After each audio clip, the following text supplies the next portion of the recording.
Meus irmãos, a paz do Senhor, para mim é um grande prazer estar aqui mais uma vez com os irmãos. A nossa finalidade aqui é compartilhar um pouco da palavra do Senhor nosso Deus e hoje iniciamos uma série de doutrinas elementares para nós cristãos. Os tempos são difíceis, muitos ensinamentos sem nenhuma fundamentação, sem nenhum calcamento, respaldo bíblico, têm adentrado em nossos arraiais, em nosso acampamento, e nós precisamos então estar bem fundamentados, saturados de Bíblia para poder identificá-los e refutá-los.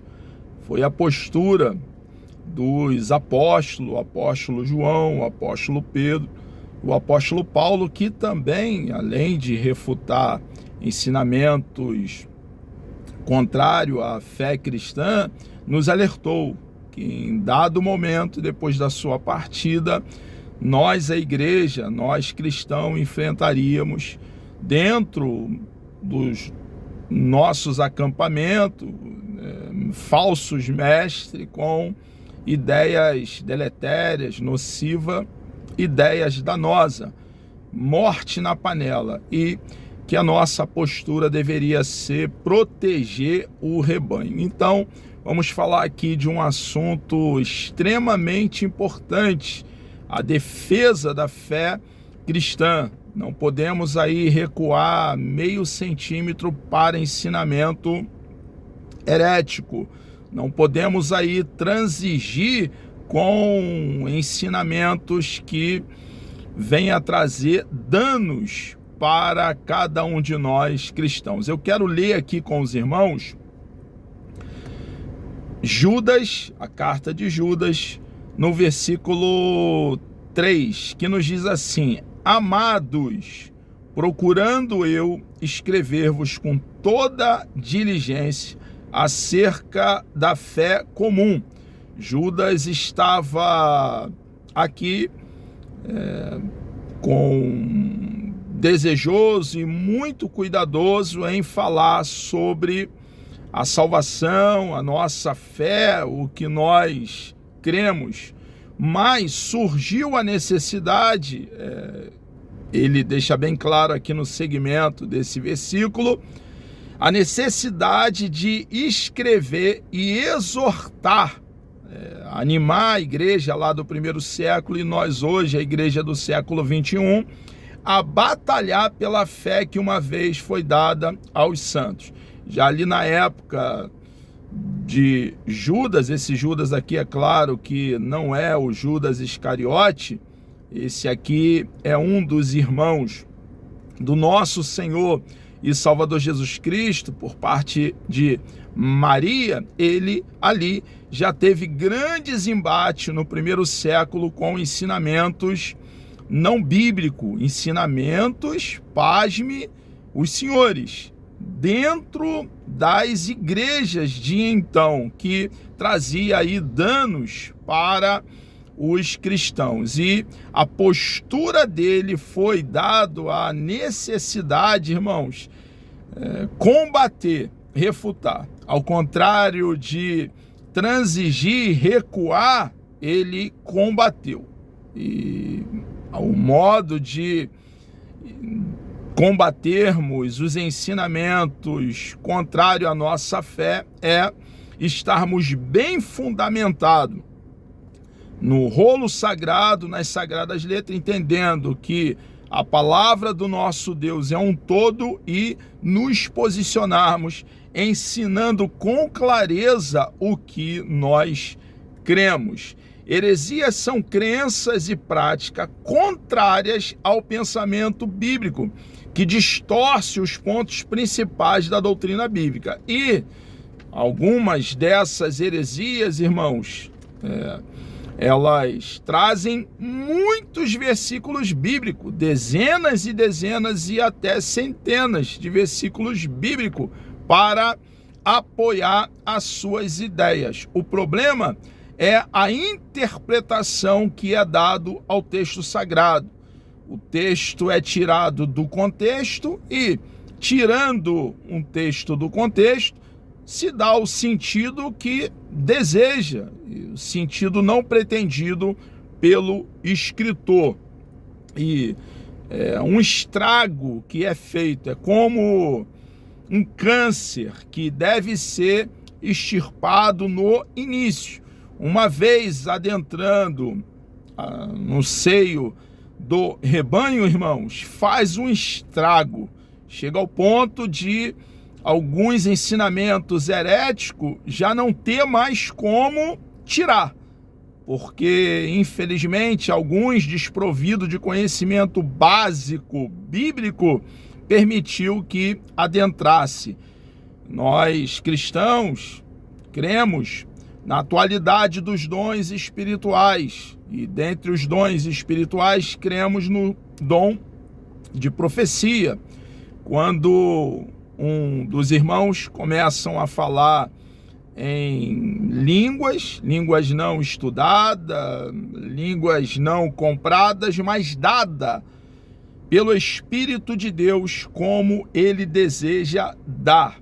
E esse mesmo irmão, em dado momento, falando em mistérios, começa a falar no idioma local para toda a igreja ou para um irmão específico. Isso é profecia.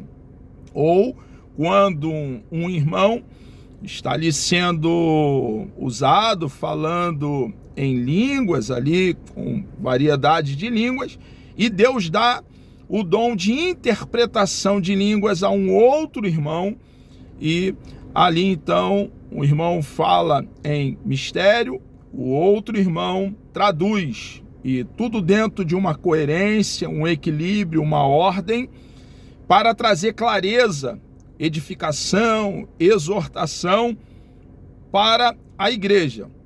E é assim que nós cremos, porque a Bíblia, através dos ensinos, claro, do apóstolo Paulo com relação aos dons espirituais, fica claro para nós.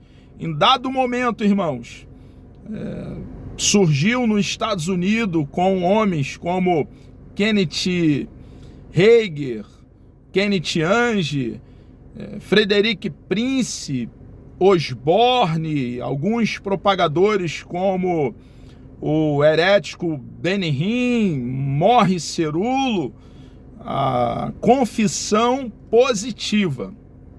Surgiu com a ideia de que Deus não tem como agir aqui nessa nossa esfera, a não ser que liberemos uma palavra de ordem.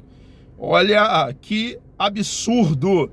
Quer dizer que o Deus da confissão positiva precisa que nós, comedores de farinha com rapadura, seres limitados, libere uma palavra de ordem para que então ele possa fazer algo, senão ele não tem como fazer algo. Um Deus assim, ele tem menos poder que um carrapato. Então, com essa ideia, se introduziu a confissão positiva, o que nós vemos de forma espalhada dentro dos nossos arraiais.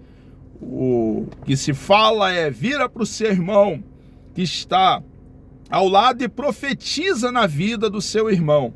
Isso nunca foi profecia, porque profecia não nasce na vontade do homem. Profecia nasce em Deus, e nós, como instrumento, vaso, canal, passa por nós para atingir, como eu já fiz alusão, a um propósito.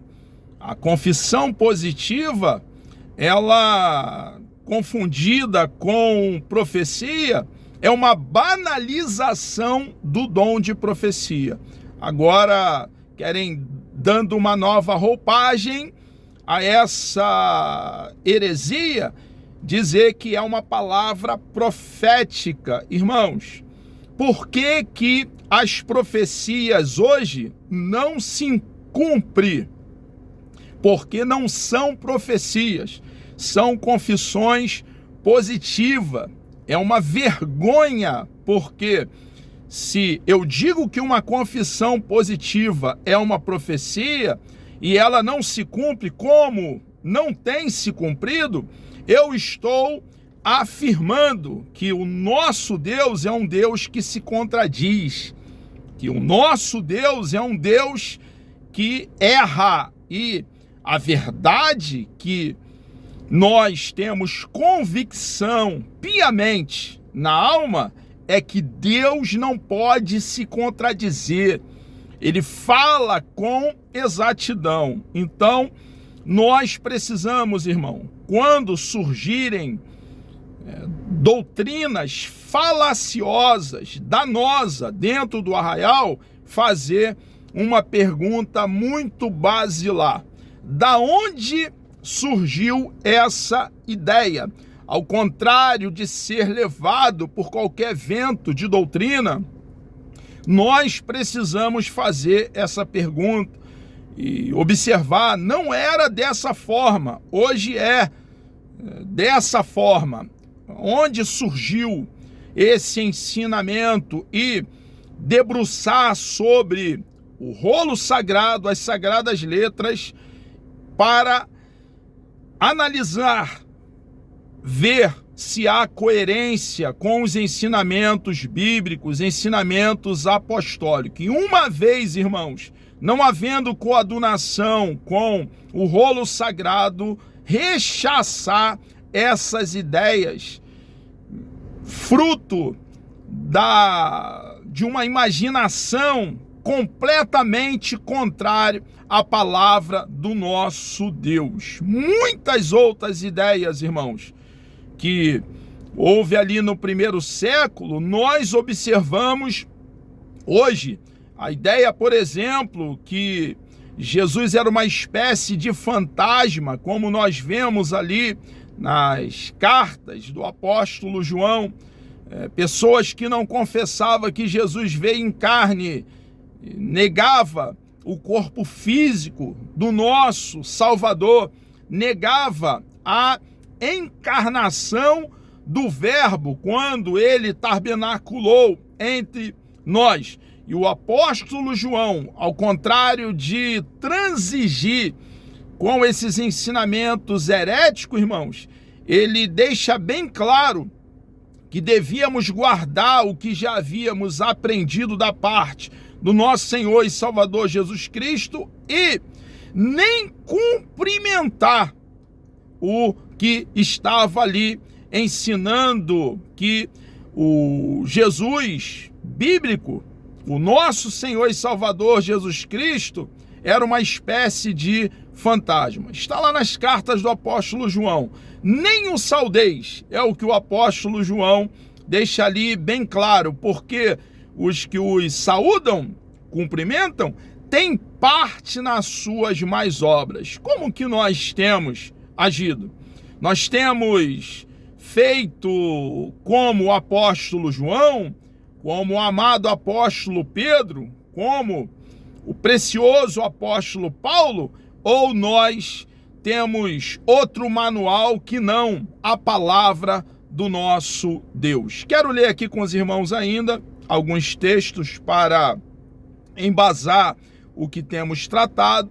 Atos capítulo 20, do versículo 28 ao versículo 31.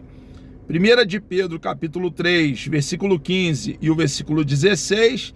E 2 de Pedro capítulo 2, do versículo 1 ao versículo 3. Nos diz assim o texto sagrado: doutrina para a igreja do primeiro século e doutrina para nós hoje no século 21 e para a igreja de nosso Senhor e Salvador Jesus Cristo, enquanto nós estivermos aqui em peregrinação no planeta Terra. Olhai, pois, por vós e por todo o rebanho, sobre que o Espírito Santo vos constituiu bispos, para apacentardes a igreja de Deus, que ele resgatou com seu próprio sangue. Porque eu sei isto, diz o apóstolo Paulo, que depois da minha partida entrarão no meio de vós no meio de vós, lobos cruéis, que não perdoarão o rebanho, e que dentre vós mesmos se levantarão homens que falarão coisas perversas para atraírem os discípulos após si. Portanto, o que fica para nós, como devemos agir? Vigiai. Ele está dizendo, sejam acautelados, prudentes e não levianos, lembrando-vos de que durante 3 anos não cessei noite e dia de admoestar com lágrimas a cada um de vós. Pedro, antes santificai a Cristo como Senhor em vosso coração. Estais sempre preparado para responder com mansidão e temor a qualquer que vos pedir a razão da esperança que há em vós, tendo uma boa consciência para que naquilo em que falam mal de vós, como de malfeitores, fiquem confundidos os que blasfemam do vosso bom procedimento. Pedro ainda prossegue, e também houve entre o povo falsos profetas, como também há hoje, e sempre haverá falsos profetas em nosso meio. Como entre vós haverá também falsos doutores, que introduzirão encobertamente heresias de perdição, e negarão o Senhor que os resgatou, trazendo sobre si mesmos repentina perdição. E muitos seguirão as suas dissoluções, pelos quais será blasfemado o caminho da verdade.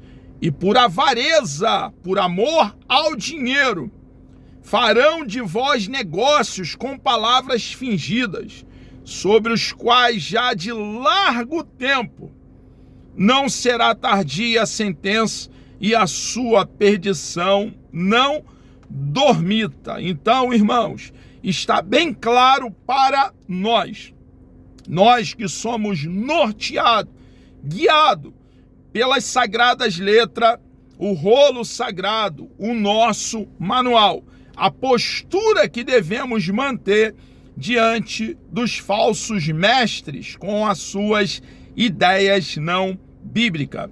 Heresias são crença e práticas contrárias ao pensamento bíblico, pois elas distorcem os pontos principais da doutrina cristã. Como que nós chegamos a uma doutrina bíblica? Nós pegamos determinado assunto, seja a ressurreição de Cristo, seja o assunto anjo, seja o assunto o homem, a humanidade, seja o assunto a trindade, e discorremos sobre os mais de 31.000 versículos bíblicos para então entender o que a palavra do nosso Deus nos ensina num todo sobre aquele mesmo assunto. O nosso Deus, ele não diz algo e depois diz mais à frente algo diferente do que ele já falou. O nosso Deus não se contradiz. Ele é exato. O que ele falou há mais de 5, 10 mil anos atrás, ele continua falando, e levando aí mais 10, 20 mil anos para frente ou mais, ele continuará falando a mesma coisa. Então, nós precisamos entender a palavra de Deus.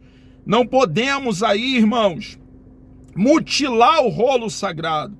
A Bíblia tem coerência, é uma engrenagem perfeita, entendendo o que ela fala no seu todo, texto dentro do seu próprio contexto, e ensinar ao rebanho é missão nossa, assim como o apóstolo Paulo, o apóstolo João, o apóstolo Pedro, pesa sobre nós a incumbência, a responsabilidade de ensinar Bíblia com exatidão, com temor a Deus e buscando falar a verdade para a igreja.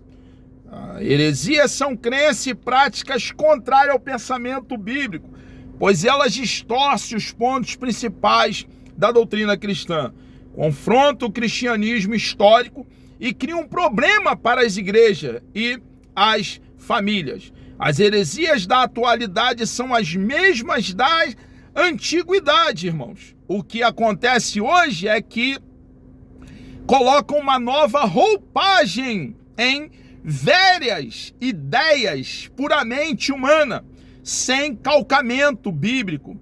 Colocam uma nova roupagem nas heresias, algumas delas até do 1º século. Pasme os senhores, e nós precisamos estar apercebidos, acautelados e nos mantermos em Deus, na palavra do nosso amado e bondoso Deus. Uma roupagem nova é o que acontece com velhas ideias que foram rejeitadas pelos apóstolos e primeiros cristãos. Observe que os apóstolos, os primeiros cristãos, rejeitavam as heresias. Eles não transigiam com heresia, não faziam transação com ideias não bíblicas. Eles tinham uma postura firme, não recuavam meio centímetro para ensinos falaciosos, pois nada há novo debaixo do sol com relação às velhas ideias. O presente trimestre tem, então, por objetivo mostrar a referência doutrinária da fé cristã,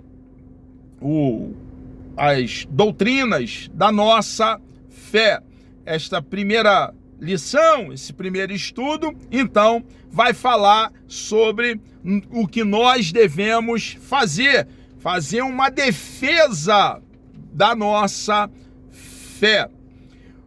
As ameaças dos lobos vorazes, os cuidados pastorais, dentro do cuidado do líder em alimentar, suprir, prover o rebanho, de Bíblia está também defender o rebanho, fazer uma defesa, uma proteção, para que então o rebanho não seja aí arrastado por qualquer vento de ensinamento.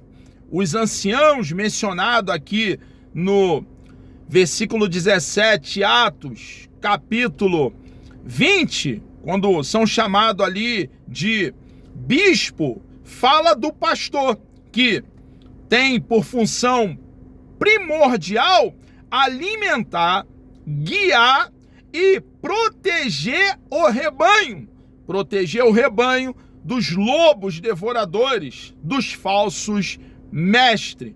O Novo Testamento emprega essa, então, metáfora, essa figura de linguagem, ao tratar o relacionamento entre pastor e rebanho na igreja.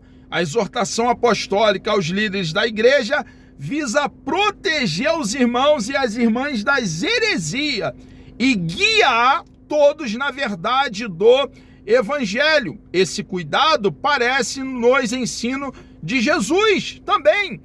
O nosso Salvador tinha essa mesma postura, defender e guiar aqueles que o ouviam, ensinando a eles as boas novas do reino, o evangelho, o plano de salvação. Irmãos, fomos salvos pela graça de Deus mediante a fé.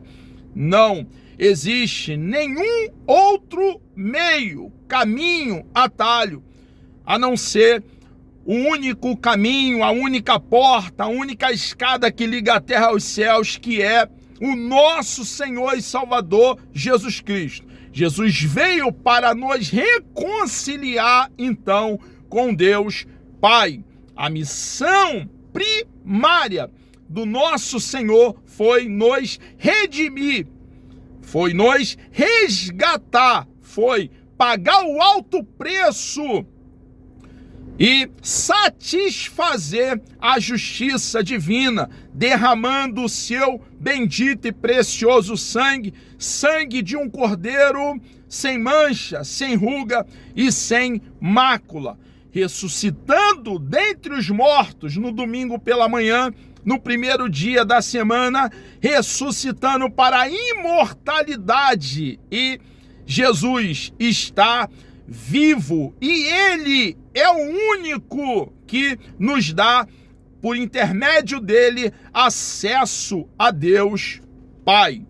Depois da minha partida, Paulo deixa bem claro, e essa expressão está ali no versículo 29, que surgiriam no meio do rebanho falsos mestres, e desde o primeiro século até os dias atuais, no contexto odierno, está bem claro essa verdade para cada um de nós. A origem dos falsos mestres, 2 pontos surpreendentes nessa parte do discurso, nos chamam a atenção. O primeiro ponto: os lobos vorazes surgem de dentro da própria igreja. Olha a expressão, dentre vós mesmo, e nós precisamos estar atento, acautelado. E o segundo ponto: se levantarão homens que falarão coisas perversas para atraírem os discípulos após si. Os discípulos deles ainda estão por aí, como nós já temos falado. Entre eles estão os que se posicionam acima das Escrituras, os quais, sem o menor pudor espiritual, usam as redes sociais para corrigir a Bíblia e discordar abertamente dos profetas e dos apóstolos bíblicos. A Bíblia não precisa de correção, a Bíblia não precisa de atualização, pois é a palavra do Deus eterno, é o rolo sagrado, as sagradas letras. Deus tem algo a dizer e Ele já disse, e disse por intermédio dos 66 livros inspirados do cânon sagrado da vara de medir. Tais pessoas consideram seus discursos modernos e a mensagem da Bíblia, segundo os falsos mestres, desatualizada. Em razão disso, oferece um novo evangelho. A verdade é que a Bíblia é nova a cada manhã. Em face disso, vemos a importância de estudar um campo da teologia denominado de apologética para orientar os crentes dos nossos dias. A apologética é a doutrina da defesa da nossa fé. Nós precisamos, então, estudar a Bíblia com seriedade para, quando ouvirmos ensinamento contrário à sua verdade, a luz acender e nós, de bate-pronto, detectarmos que é um ensinamento danoso, deletério. Os apóstolos responderam aos opositores da fé cristã e lançaram a base da nossa teologia. Sempre que ouvirmos a respeito de um assunto, é salutar, então, fazermos a seguinte pergunta: como os apóstolos, como nosso Senhor e Salvador Jesus Cristo lidou com esse assunto? O que ele falou? Como ele tratou? E aí estará a verdade para nós hoje no contexto odierno, no século 21 e em todas as épocas da igreja de nosso Senhor. Todos os escritos do Novo Testamento mostram essa luta acirrada, já como tenho feito referência no primeiro século, contra as falsas doutrinas. É, pois, tarefa da igreja atual batalhar pela fé que uma vez foi dada aos santos. Finalizamos com a seguinte pergunta para reflexão: Estamos a fazer pela verdade o que esses agentes da heresia fazem pela mentira? Eles estão aí usando as redes sociais para disseminar, difundir as suas ideias danosas. E nós temos usado as redes sociais, temos orientado o rebanho a respeito da verdade? Ficamos aqui então com essa pergunta, terminamos aqui essa primeira aula a respeito de doutrinas elementares da nossa fé cristã. Que Deus vos abençoe, até a próxima. Vamos orar? Deus bendito, nós louvamos e engrandecemos o teu santo e precioso nome. Obrigado por essa grande oportunidade que o Senhor nos concede estarmos aqui, ó Pai, falando do teu amor, da tua verdade. Ó Deus amado, nos dê coragem, nos dê unção, poder, preserva-nos, ó Deus, até quando o Senhor quiser. E aí, ao término da nossa carreira, estaremos com o Senhor para sempre. Muito obrigado, ó Pai, por tudo que o Senhor fez por nós lá naquele madeiro, naquela pequena colina chamada Gólgota. Ó Pai, adquirindo para nós eterna salvação. Entregamos nossas vidas nas tuas mãos. E agradecemos por tudo, ó Deus, em nome de Jesus.